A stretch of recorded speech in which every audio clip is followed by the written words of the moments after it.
നമസ്കാരം.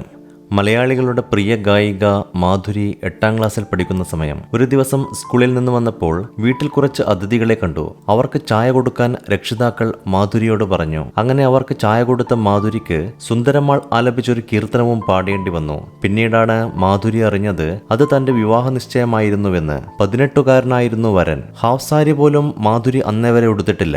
എങ്കിലും കല്യാണമെന്ന് കേട്ടപ്പോൾ ഉത്സാഹമായി. കാരണം പുതിയ പട്ടുസാരി കിട്ടും, ആഭരണം കിട്ടും. അതായിരുന്നു ആകർഷണം. അതായിരുന്നു അന്നത്തെ സമ്പ്രദായം. 18കാരനായ ഭർത്താവിനും ആദ്യം വിവാഹത്തോട് താല്പര്യമില്ലായിരുന്നു. കൂടുതൽ പഠിക്കാനായിരുന്നു ഇഷ്ടം. എന്നാൽ പെണ്ണു കാണാൻ വന്ന് കല്യാണ പെണ്ണിന്റെ പാട്ട് കേട്ടപ്പോൾ മനസ്സിളകി. പഠനവും വിവാഹവും ഒരുമിച്ചാകാം എന്ന തീരുമാനത്തിലെത്തി. പാട്ടിനോടുള്ള ഇഷ്ടമാണ് ശിവജ്ഞാനം എന്ന പേരുകാരിയെ മാധുരി എന്ന് വിളിക്കാൻ ഭർത്താവിനെ പ്രേരിപ്പിച്ചത്. അങ്ങനെ വിവാഹം കഴിഞ്ഞ് ഭർത്താവ് കോളേജിലേക്കും മാധുരി സ്കൂളിലേക്കും പോയി. പിന്നീട് അവർ ഡൽഹിയിൽ സ്ഥിരതാമസമാക്കി. ഭർത്താവിന് അവിടെയായിരുന്നു ജോലി. അവിടെ സൗത്ത് ഇന്ത്യൻ തിയേറ്റേഴ്സ് എന്ന അമേച്ചർ നാടക ട്രൂപ്പിൽ മാധുരി നടിയായി. നന്നായി പാടി അഭിനയിക്കുന്ന ഒരാൾ ട്രൂപ്പിൽ വേണമായിരുന്നു. അന്ന് പാട്ടും അഭിനയവും എല്ലാം നേരിട്ടാണ്, അല്ലാതെ റെക്കോർഡ് ചെയ്യുന്ന സമ്പ്രദായമല്ല. ഒരിക്കൽ സൗത്ത് ഇന്ത്യൻ തിയേറ്റേഴ്സ് എന്ന നാടക ട്രൂപ്പിന് മദ്രാസിൽ 10 ദിവസത്തെ പ്രോഗ്രാം കിട്ടി. മാധുരിക്ക് അതിൽ വലിയ സന്തോഷം തോന്നി. വീട്ടിൽ വരാം എന്നതായിരുന്നു കാരണം. അങ്ങനെ മാധുരി കുടുംബസമേതം നാടക ട്രൂപ്പിനൊപ്പം മദ്രാസിലെത്തി. വിവിധ സ്റ്റേജിൽ നാടകം അവതരിപ്പിച്ചു. അന്ന് അവിടെ നാടകം കാണാൻ 2 പേർ ഉണ്ടായിരുന്നു.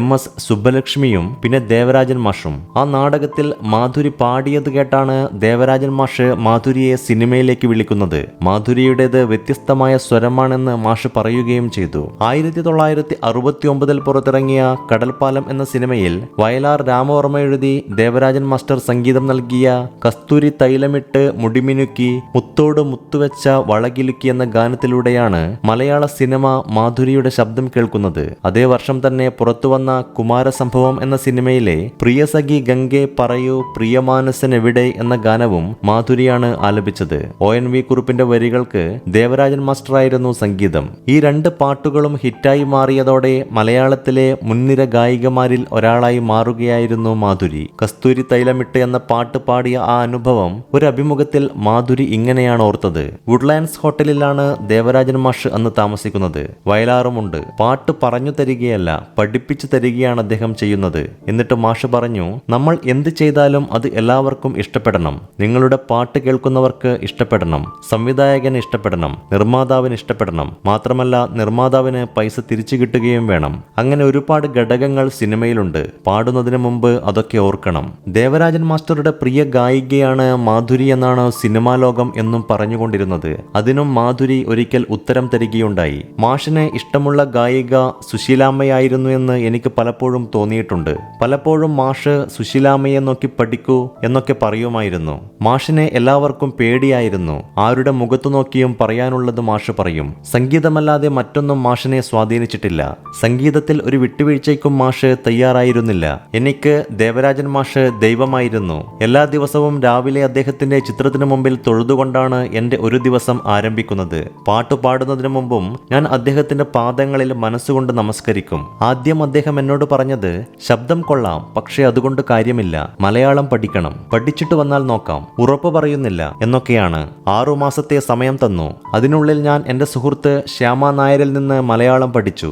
ദേവരാജൻ മാഷിന് മലയാളത്തിൽ തന്നെ കത്തെഴുതി. അത് വായിച്ചാണ് അദ്ദേഹം എന്നെ വിളിക്കുന്നത്. ഞാൻ പാടിയ പാട്ടുകൾ ശ്രദ്ധിച്ചാൽ അറിയാം, മാഷിന്റെ സംഗീത സംവിധാനത്തിൽ പാടിയതുപോലെയുള്ള നല്ല പാട്ടുകൾ മറ്റുള്ളവരുടെ സംഗീതത്തിൽ പാടാൻ കഴിഞ്ഞോ എന്ന് സംശയമാണ്. പലരും എന്നെ കൊണ്ട് ഹാസ്യഗാനങ്ങൾ മാത്രം പാടിക്കുകയായിരുന്നു. അത് ആസൂത്രിതമായിരുന്നോ എന്നെനിക്കറിഞ്ഞുകൂടാ. അതിൽ ചില പാട്ടുകൾ ഹിറ്റുകളാണ്. എങ്കിലും ഹാസ്യഗാനങ്ങളുടെ പാട്ടുകാരി എന്നൊരു ലേബൽ. മാഷ് തന്നെ അവസാനം ചോദിച്ചു, ഇത്തരം കൂത്താടി പാട്ടുകൾ പാടി എന്തിനാണ് സംഗീതം നശിപ്പിക്കുന്നതെന്ന്. അതിനുശേഷം ഞാൻ അത്തരം പാട്ടുകൾ അധികം പാടിയിട്ടില്ല. ഒരു പാട്ട് ആരു പാടിയാൽ നന്നാവുമെന്ന് ദേവരാജൻ മാഷിന് അറിയാമായിരുന്നു. അവരെ കൊണ്ടുതന്നെ അദ്ദേഹം ആ പാട്ട് പാടിച്ചിരുന്നു. ചില പാട്ടുകളുടെ കാര്യത്തിൽ ഗാനഗന്ധർവനെ പോലും അദ്ദേഹം ഒഴിവാക്കിയിരുന്നു. ചില പാട്ടുകൾ അദ്ദേഹം എന്നെ കൊണ്ട് പാടിക്കും. എന്നിട്ട് പറയും, ഈ ഈ പാട്ട് സുശീലാമ്മ പാടും, മാധുരിയമ്മ ട്രാക്ക് പാടിയാൽ മതിയെന്ന്. അങ്ങനെ എത്രയോ പാട്ടുകൾ ഞാൻ മറ്റുള്ളവർക്ക് വേണ്ടി ട്രാക്ക് പാടിയിരിക്കുന്നു. എന്നെയും ദേവരാജൻ മാസ്റ്ററെയും ചേർത്ത് അക്കാലത്ത് ചില ഗോസിപ്പുകൾ വന്നിരുന്നു.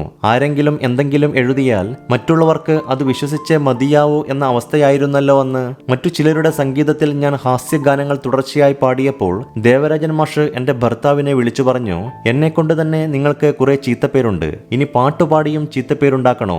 ഗോസിപ്പുകളൊക്കെ കേൾക്കുമ്പോൾ വിഷമം തോന്നുമായിരുന്നു. എങ്കിലും സംഗീതത്തിലായിരുന്നു ഞങ്ങളുടെ വിശ്വാസം. സംഗീതം ശാശ്വതമാണ്, സത്യവും കാലം അതുതന്നെയല്ലേ തെളിയിച്ചത്. ഞാൻ പാടിയ പാട്ടുകളെക്കാൾ കൂടുതൽ പ്രാവശ്യം ഞാൻ കേൾക്കാറുള്ള ഒരു പാട്ടുണ്ട്, സുശീലാമ്മ പാടിയ പ്രിയതമ പ്രിയതമ എന്ന പാട്ട്. ആ പാട്ട് എത്ര തവണ കേട്ടാലും എനിക്ക് മതിവരില്ല.